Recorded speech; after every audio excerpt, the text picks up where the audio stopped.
Let's look now, pressing on in this topic, we're looking at Muslim theology and praxis.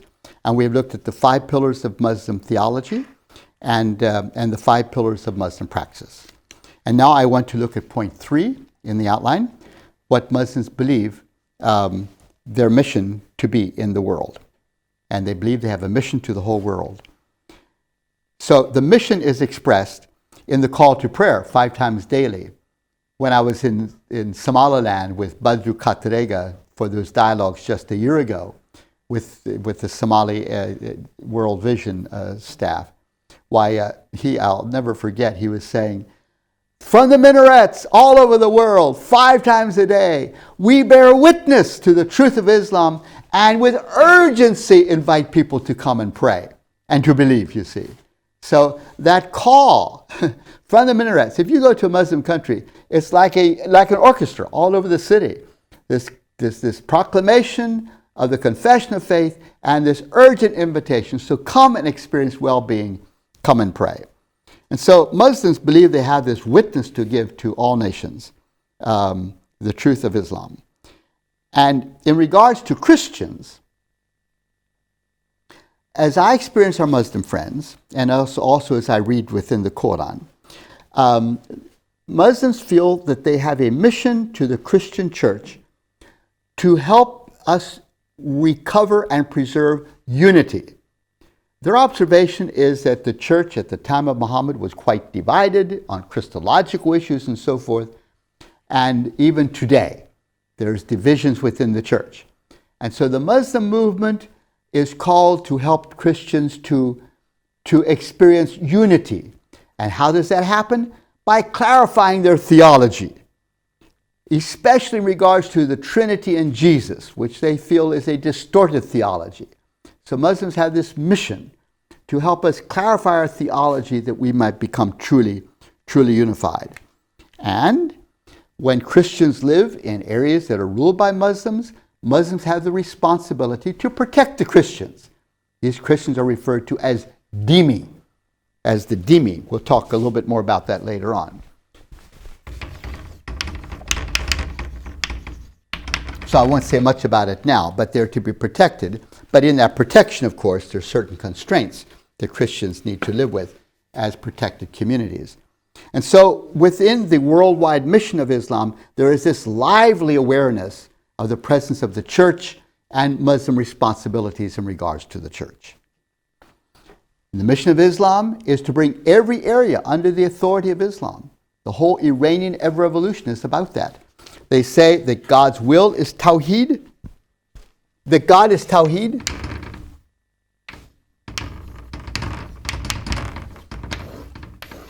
That's not very clear. God's will is Tawheed. God is Tawheed. His will is also Tawheed. There's this one will of God, and that all cultures and nations should submit to that one will of God. And that's the essence of the Iranian Revolution.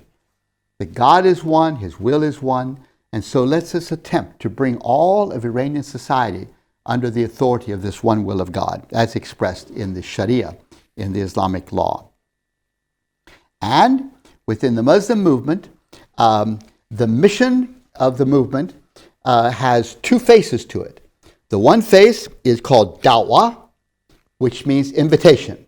Invitation. And that's proclaimed in the mosques all over the world.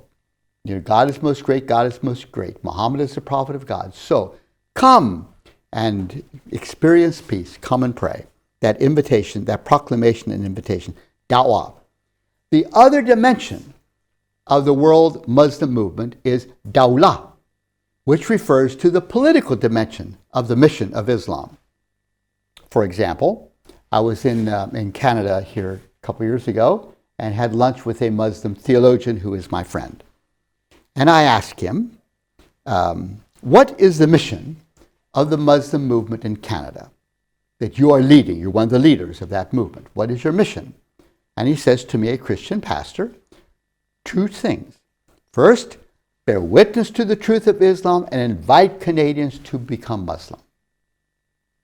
Secondly, he said, when we get enough of people in Canada who are Muslim to get control of the political processes, so that Canada will become a Dar al-Islam, a region ruled by Muslim authority. Those are the two faces of our mission in Canada. In the United States, many times in mosques, I ask my Muslim friends who I meet with, what is your mission? They say exactly the same thing. There's two faces of the Muslim global movement. Invitation and political action when possible. Now, not all Muslims feel that way. Some Muslims will say, really, living in the West, we are so much at peace, we love these democratic liberal societies that we don't really feel a need for political control. But emulating the way Muhammad functioned in Medina, many do feel that somehow Islam is incomplete until there is political control.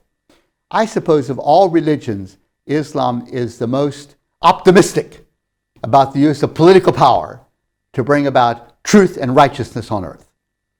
So the inclination of our Muslim friends very often is, yes, let's bear witness, but let's also work actively at getting political control, if possible. TVS is a perfect way to invest in the kingdom of God. Please consider making a donation to support our educational and outreach ministry today. We exist solely upon your gracious giving. Please donate to support TVS Project's continuation and growth. For more information, visit TVSEMINARY.com. I was in Birmingham a couple years ago and driving through the streets of Birmingham with a group of Muslim friends. They said to me, David, we're now in Birmingham. Do you notice that this part of Birmingham has come under Islamic control? It's Dar al-Islam. It's a region under Islamic authority. I said, yeah, I observed that that is probably true. And one of the obvious dimensions of that reality was that many of the billboards were painted black. If a billboard had a scantily clad woman on it, or was an advertisement for alcohol or something like that, they painted it black. Well, they'd taken control of the town council, you see. And so with control of the town councils now, they could control what went on the billboards. Of course, I don't think it's such a bad idea to paint black over some of the billboard advertisements. And the Muslims just say, well, it's not only a good idea, let's do something about it. In the United States, when Muslims get political control over a city street, there's no more drugs sold on that street, absolutely. And no prostitution, nothing like that. No alcohol is sold on those streets, those blocks where Muslims have control, you see. That we need political control in order to clean up the neighborhoods. So that political action, along with bearing witness, is very much a part of the Muslim DNA in terms of their understanding of their mission in the world in which we live.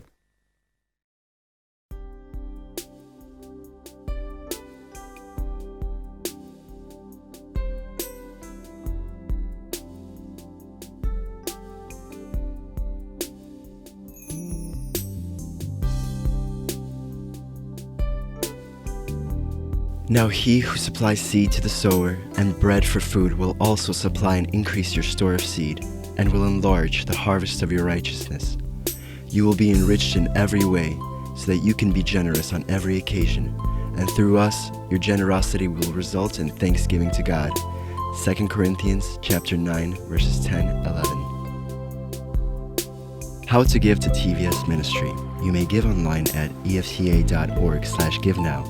In the description place, write Russia Distance Learning, account number 24109-0150. Or make checks out to EFCA.